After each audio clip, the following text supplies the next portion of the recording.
There was no body. It might be a closed casket.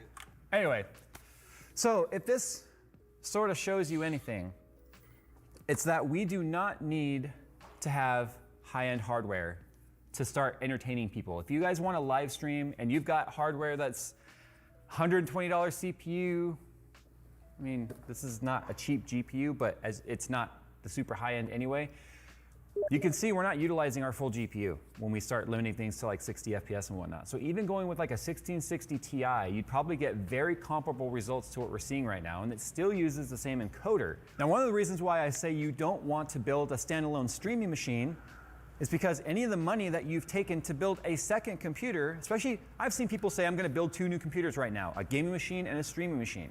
And if you're gonna take the money and build a second computer, you're gonna get much better results by taking that money and adding it to the budget for your gaming computer and get better parts as a whole.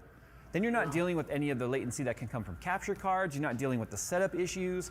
The only downside that I can actually see is if for some reason your machine crashes, which if you're not doing crazy overclocks and stuff, it really shouldn't, is your stream won't go down if you're capturing it with a second machine.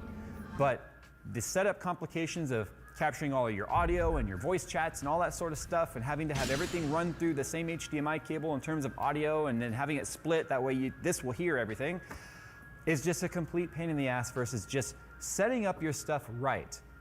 And I've seen a lot of people say that, but you know, you lower end hardware, even mid-end hardware isn't very good at live streaming because it's too much of a stress. There's too much stress on the CPU.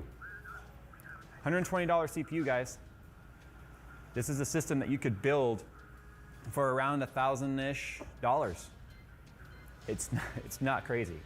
If you add $1,000 to your gaming machine budget that you were already planning on building anyway, you can definitely step it up an entire tier and get even better results than you're seeing right now. So anyway, this is just a video I wanted to do showing people that you don't need crazy hardware to start live streaming, entertaining people, and just having a good time. So sound off in the comments below if you are using lower end hardware and you have a live stream. What's it been like? What hardware are you using? And what's the general performance hit that you're seeing? And do you find it playable or unplayable? Anyway, guys, thanks for watching. Sound off in the comments below if you meet that criteria for commenting on the hardware. And as always, we'll see you in the next one.